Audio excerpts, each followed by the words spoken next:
Sir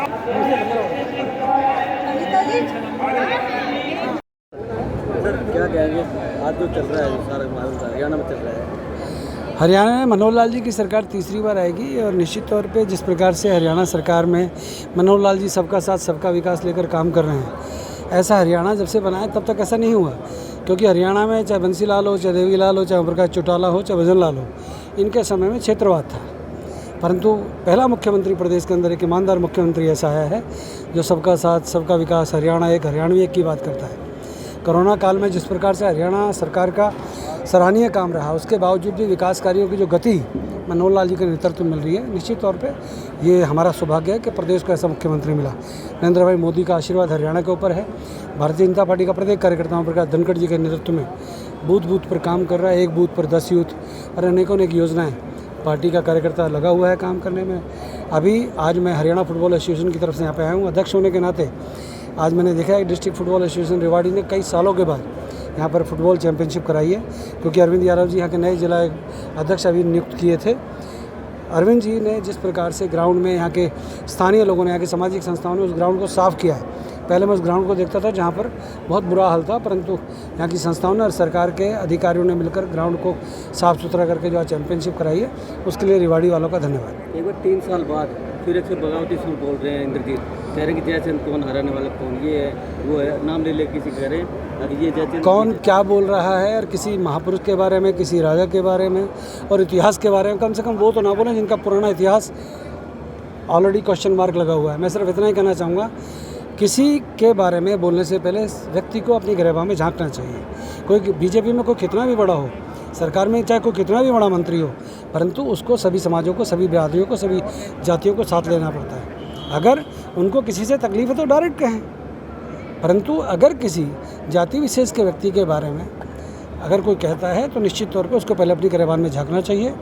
कौन जयचंद, कैसा जयचंद और जयचंद का इतिहास। जयचंद महावीर था, जयचंद महावीर था।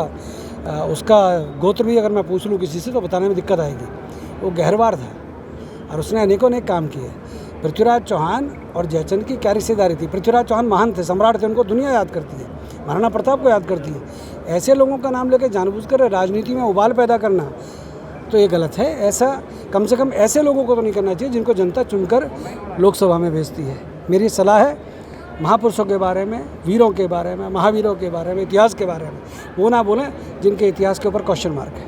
तो क्या कहेंगे ऐसे लोगों को जैसे पार्टी की बगावत करते हैं, उनको रास्ता दिखाया जाए? भारतीय जनता पार्टी का प्रत्येक कार्यकर्ता मजबूत है। भारतीय जनता पार्टी का प्रत्येक कार्यकर्ता संगठन को मजबूती प्रदान कर रहा है। पार्टी का प्रत्येक विधायक मनोहर लाल जी के साथ एकजुट खड़ा है। बाकायदा इंडिपेंडेंट एमएलएज और जेजेपी के अनेकों अनेक विधायक दुष्यंत चौटाला के साथ, पार्टी के साथ गठबंधन में हैं। निश्चित तौर पे मनोहर लाल जी का और दुष्यंत चौटाला का गठजोड़ और इंडिपेंडेंट विधायकों ने जो समर्थन दे रखा है सरकार को, कोई ये तो अंगद के पैर की तरह है मनोहर लाल जी की सरकार, इसको हिलाने के लिए बहुत दम चाहिए। और दम क्या, अंगद का पैर तो कभी हिला ही नहीं, और ये मनोहर लाल जी का पैर है, इसको हिलाने वाला हरियाणा में तो अभी कम से कम पैदा नहीं हुआ। ईडी और सीबीआई जैसे दिल्ली में जांच हो रही है, वो रेड पड़ रही है, तो भी कुछ आरोप लगा रखी राजनीति प्रबंध। 144 करोड़ के घोटाले करेंगे केजरीवाल साहब, सिसोदिया साहब, और उनका मतलब उनके सीबीआई के छापे नहीं पड़ेंगे। वो जो एक शिवसेना का था वो आए दिन बकवास करता था, सभी के बारे में उल्टा सीधा बोल रहा था, क्या उसके घर पे छापे नहीं पड़ने चाहिए?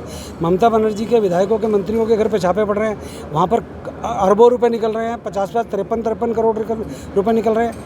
मनमोहन सिंह की सरकार 10 साल रही, टोटल जो छापे पड़े उसमें जो पैसा बरामद हुआ 4000 करोड़ हुआ, परंतु मोदी जी की 8 साल की सरकार में अब तक 1.25 लाख करोड़ रुपए ईडी ने जब्त किए हैं। तो ईडी का तो धन्यवाद करना चाहिए कि काला धन और चोरों का माल सरकार के खजाने में आ रहा है, जिससे कि हमारे हिंदुस्तान का और हरियाणा का और सभी राज्यों का विकास हो रहा है। तो चोरों को तो नहीं बख्शना चाहिए। राजस्थान में जिस तरह से हो रहा है कि जालोर में एक बच्चे को पानी पीने पे पीट दिया, दलित बच्चे की हत्या के ऊपर मुझे दुख है। राजस्थान सरकार में तो गहलोत से सोनिया गांधी इस्तीफा क्यों नहीं मांग रही, मुझे समझ में नहीं आता। वहाँ पर बेटियों को जलाया जा रहा है, वहाँ दलितों को मटके से पानी पीने पर उनकी हत्या हो रही है। गहलोत सरकार को इस्तीफा देना चाहिए। और खास तौर पर जो यहाँ पर रेवाड़ी में कांग्रेस के बड़े नेता रहते हैं, उनके पुत्र विधायक हैं, उनको भी कम से कम गहलोत को सलाह देनी चाहिए। वो बीजेपी को तो सलाह देते हैं, परंतु गहलोत जी को भी सलाह देनी चाहिए। और सोनिया गांधी के बड़े करीब है, लालू प्रसाद के रिश्तेदार हैं, उनको भी कम से कम ये कहना चाहिए कि तुम्हारे यहाँ बिहार के अंदर तो गुंडों को, माफियाओं को, जो हिस्ट्री सीटर हैं, जिनके वारंट इशू हुए पड़े हैं, ऐसे लोगों को जो मंत्री बनाया जा रहा है, बीजेपी की सरकार में इस प्रकार का कोई मंत्री न था, न है, न रहेगा।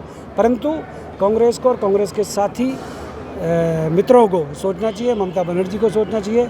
ईडी से किस चीज़ का डर है, सीबीआई से किस चीज़ का डर है? अगर मैं ठीक हूँ तो मुझे नहीं डरना चाहिए।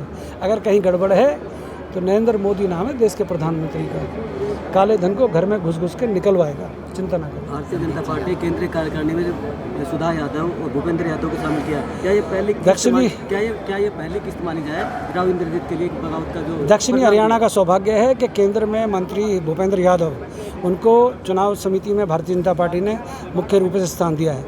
हरियाणा का, दक्षिणी हरियाणा का सौभाग्य है कि सुधा यादव जो है कि पूर्व सांसद है, उनको भारतीय जनता पार्टी ने पार्लियामेंट्री बोर्ड में लिया है। मैं गर्व से कह सकता हूँ, मुझे फ़क्र है कि मेरे इस क्षेत्र के, दक्षिणी हरियाणा के, जहाँ पर सूखा ज़्यादा पड़ता था, जहाँ पर पानी नहीं आता था, अब यहाँ पर पानी भी लाने के प्रयास मुख्यमंत्री जी ने किए जो सफल भी हुए हैं। वहाँ पर उस सूखे क्षेत्र में आज हरियाली आ गई है और भारतीय जनता पार्टी दक्षिणी हरियाणा में सबसे मजबूत होकर उभरी है। रही बात किसके विरुद्ध और किसके वो, भारतीय जनता पार्टी में सभी कार्यकर्ता हैं, कार्यकर्ता को पार्टी सम्मानित करती है। देश के प्रधानमंत्री का, अमित भाई शाह का, और भारतीय जनता पार्टी के राष्ट्रीय अध्यक्ष JP नड्डा का, और ख़ासतौर पर मेरे प्रदेश अध्यक्ष ओम प्रकाश धनखड़ जी का भी धन्यवाद कि भारतीय जनता पार्टी के कार्यकर्ताओं का सम्मान है।